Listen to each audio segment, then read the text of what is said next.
अस्सलाम वालेकुम, welcome back to Innovate IT Zone. आज का जो हमारा लेक्चर हम लोगों ने डिस्कस करना है वो है क्लासिफिकेशन ऑफ रिक्वायरमेंट्स के ऊपर, जिसमें हम लोग उसकी functional requirements, non functional requirements, domain requirements and stakeholder requirements के बारे में डिस्कस करेंगे।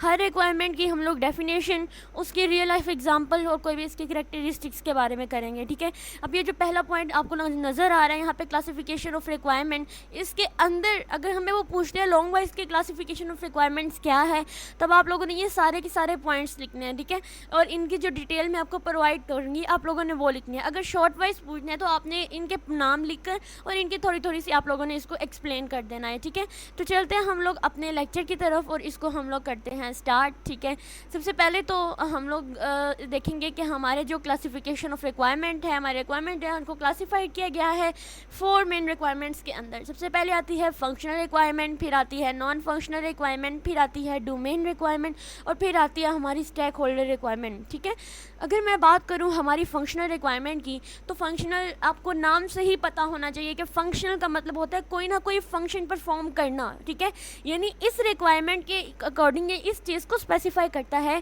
कि हमारे रिक्वायरमेंट, हमारे सिस्टम ने क्या, system should do what the system should do, यानी सिस्टम ने क्या करना है, सिस्टम को क्या करना चाहिए।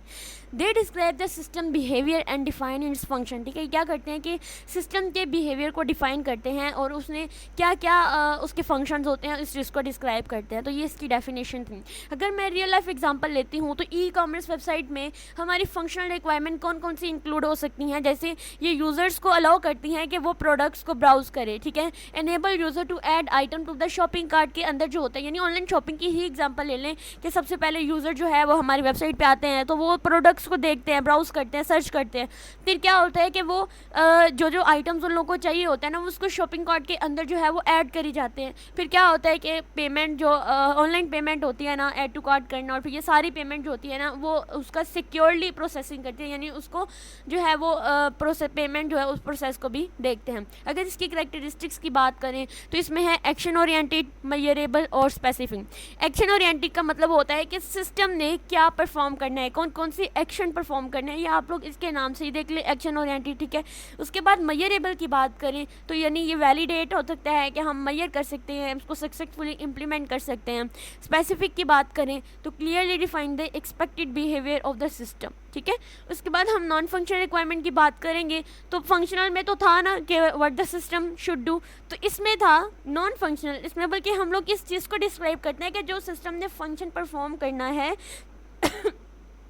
जो सिस्टम ने फंक्शनल रिक्वायरमेंट करनी है। अब नॉन फंक्शनल में क्या होगा कि वो रिक्वायरमेंट कैसी हो करनी चाहिए, how the system should behave. अब इसके अंदर है how the system should behave, non functional है, कोई फंक्शन इसके अंदर अप्लाई नहीं होगा, बल्कि वो देखिएगा कि जो फंक्शनैलिटी है वो कैसे परफॉर्म होगी। ठीक है, जैसे रियल लाइफ एग्जांपल ले लें मोबाइल बैंकिंग ऐप की, तो नॉन फंक्शनल रिक्वायरमेंट इसमें कौन कौन सी इंक्लूड होती हैं। Ensure the data security using encryption. ठीक है, achieve a response time of less than 3 second for transaction, के 3 सेकेंड्स के अंदर जो उसने रिस्पॉन्स टाइम कितना देना है, कैसे अचीव करना है। Support a minimum of the 1000 concurrent user जो होते हैं, ठीक है, उन सबको। तो ये हमारी जो है ना ये नॉन फंक्शनल रिक्वायरमेंट में आ जाती है। अगर मैं इसकी करेक्टरिस्टिक्स की बात करती हूँ तो इसमें आ जाता है कि ये quality focus specify attribute such as performance, reliability और सिक्योरिटी, यानी जो क्वालिटी होती है उसके ऊपर फोकस करती है। कॉन्स्ट्रेंट्स, यानी ये बताती है कि हमारे जो ऑपरेशन परफॉर्म होते हैं, हमारे सिस्टम ने जो जो ऑपरेट करने होते हैं वो एक लिमिटेशंस के अंदर और जो सेट की बाउंड्रीज होती है ना उसके अंदर रहकर करें। ऑफन और सब्जेक्टिव, यानी subject to the interpretation and may require trades off between the competing factors.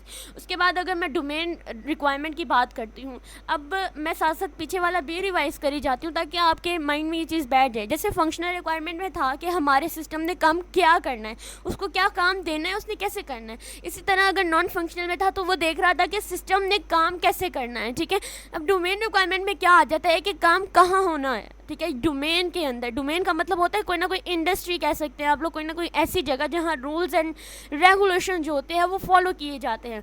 तो domain requirement are specific to the industry और domain in which the system operate, जहाँ सिस्टम ने फंक्शनैलिटी परफॉर्म करनी है, जहाँ system ने operation करने हैं, उस जगह को हम क्या कहते हैं, डोमेन। उस चीज़ के लिए जो रिक्वायरमेंट चाहिए होती है उसको हम डोमेन रिक्वायरमेंट कहते हैं। ठीक है, they capture rules, regulation and convention relevant to that domain, यानी वो देखते हैं कि हमारी जो इंडस्ट्री है, हमारी जो प्लांट जगह जहाँ हम लोगों ने अपने ऑपरेशंस को परफॉर्म करना है, वहाँ पर हमारे कौन कौन से रूल्स, रेगुलेशन एंड कन्वेंशन जिनको हम लोगों ने फॉलो करना है। जैसे रियल लाइफ एग्जांपल ले लें तो हमारी health care information system domain requirement health care के अंदर है कि यानी कि वो जो रेगुलेशन है पेशेंट को किस तरह से फॉलो करने हैं, ठीक है।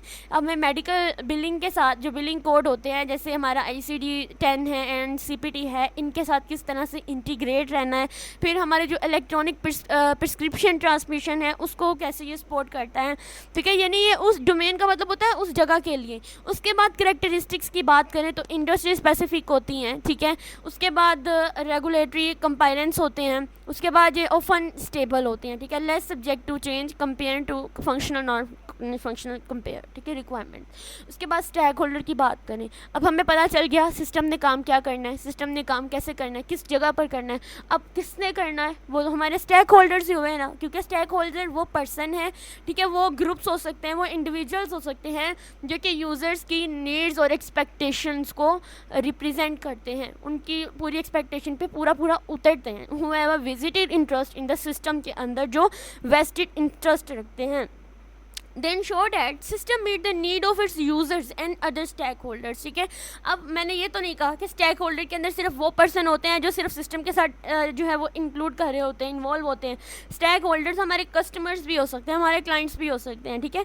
अगर रियल लाइफ एग्जाम्पल लें तो यहाँ पर उन्होंने सोशल मीडिया प्लेटफॉर्म के डेवलपमेंट की जो है वो एग्जाम्पल ली हुई है कि ये provide user with customized privacy setting, कि हमारे व्हाट्सएप की एग्जाम्पल ले लें कि वो यूज़र को प्राइवेसी सेटिंग्स भी जो है वो कस्टमाइज़ करते हैं।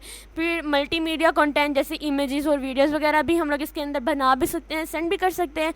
Ability for administrator to monitor and moderate user generated content, ठीक है, इनके पास ऐसी एबिलिटी होती है कि वो एज ए एडमिनिस्ट्रेटर भी काम कर सकते हैं।